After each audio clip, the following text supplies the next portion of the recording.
কয়দিন শহরে থাকে আনু থাকতে ভালো লাগে, কিন্তু শহরে যা গ্যাসের চুলার তরকারি রান্না বাবা আমি খাইতে পারছি না। মাংস রান্ধিছি মনে হচ্ছে কেমন তুষ তুষ, মাটির চুলার রান্নার মতো রান্না হয় কি। তো আজকে আমাদের এই যে গরুর মাংস রান্না হবে, কি দিয়ে রান্না হবে তুলি? আলু। তো এখানে দেশি আলু আর এই গরুর মাংস রান্না হবে। আর কি রান্না হবে? ছোট মাছ। তো এইদিকে যে ছোট মাছের চচ্চড়ি হচ্ছে, এখানে ছোট ছোট যে দেশি মলা মাছগুলা থাকে এই পোড়া পোড়া করে একটা চচ্চড়ি হচ্ছে। হয়ে যায়নি তোমার ওই মাছের চচ্চড়ি? পুড়ে যাচ্ছে, পুরা পুরো গন্ধ বাড়াচ্ছে তুলি। একটু না পুড়লে আবার স্বাদ লাগে না। ও তো এইদিকে এই যে আমাদের মেঘনা রানী কি বাটা হচ্ছে মেঘনা এগুলা?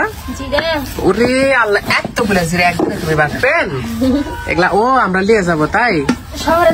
আসলে আমাদের তো ব্লেন্ডার নাই তাই না তুলি?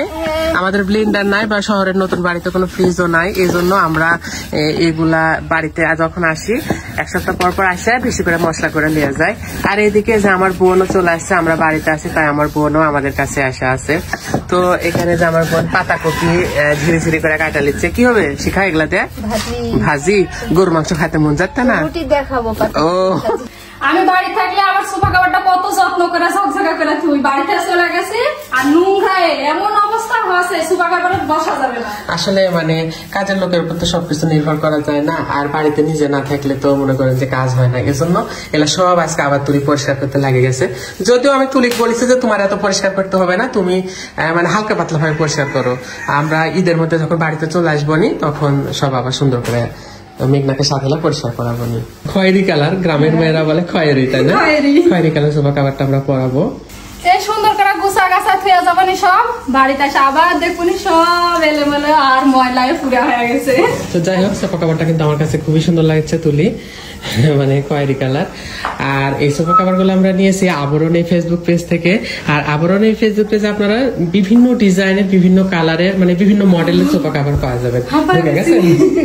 আপনারা যারা নিতে চান পেজটা আবার ক্যাপশনে দেওয়া থাকবে, অবশ্যই ভিজিট করে আসবেন। যাই হোক আসলে শহরে থাকে শান্তি, কিন্তু যে এই যে রান্নাটা না কেমন যেন লাগে। অবশ্য বেশি দিন থাকলে অবশ্য অভ্যাস হয়ে যাবে তাই না? হ্যাঁ আমার মাটির চুলা খাওয়া অভ্যাস। তুই যাবো? তুই তো যাইতেই বলি, তোর যে বাবু আছে তুই তো যাইতেই চাস না। মানে মানে তোর বেটা তোর স্বামীর কাছে দিয়ে আসবো লিবে ভাই?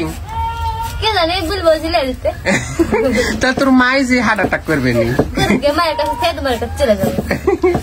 কিন্তু আজকে প্রচুর রোদ, মানে রোদের মধ্যে তুলি রান্না করতে লাগেছে, যেহেতু অনেকগুলা রান্না হবে তো এই জন্য তুলি আজকে রোদের মধ্যে রান্না শুরু করে দিচ্ছে।